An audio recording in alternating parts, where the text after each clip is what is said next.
This is PC747. Google autonomous vehicle was involved in an accident outside of Arizona.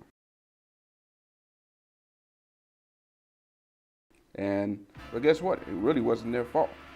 Look, there has been some news about these autonomous vehicles being on the road.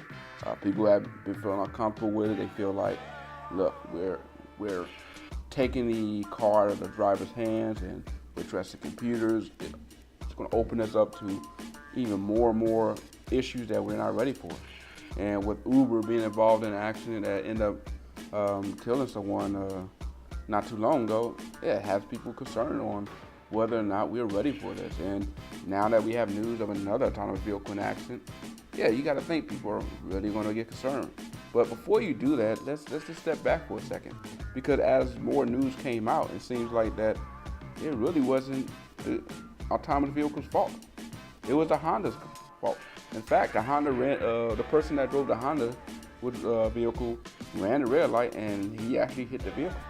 So yes, even though we do have autonomous vehicles out there, they can't always equate for the other driver. They can only do so much, and having autonomous vehicles are not going to keep vehicles from getting accidents, especially when you still have human drivers there.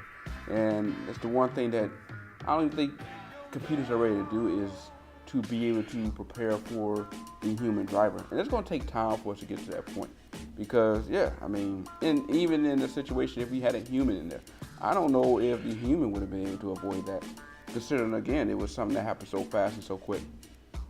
Besides that, look, we're going to, as we continue on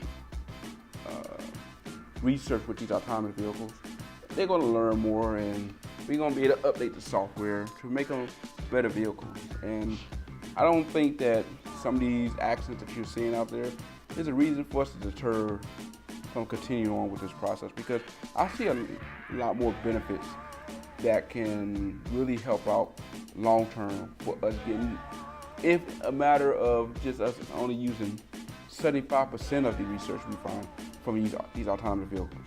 It's just a simple fact that to be able to have a vehicle that, can take over when the driver is impaired, whether it be because they worked the long hours and just tired, or maybe you have someone who, they decided to have too much to drink and get behind the wheel. To have a vehicle that has the intelligence to be able to take over and prevent a mistake by a driver from resulting in something that could, end somebody else's life because they're impaired, or even their own life, is worth the research. To be able to get to the point where maybe we can have vehicles be able to plan and take over.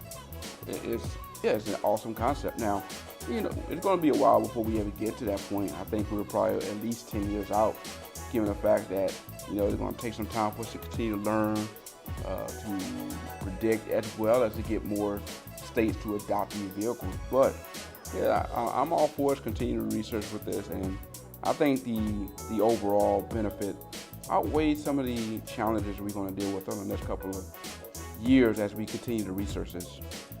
Either way, I'm all for these autonomous vehicles entering the road, as long as they're, especially early on, are being monitored properly, and we have them in limited areas. And once we get them to where they are able to be safe, and we are able to trust them more, be able to spread them out to different areas and learn more and more for these softwares to be able to prevent even further accidents in the future. This is PC747. I'm out.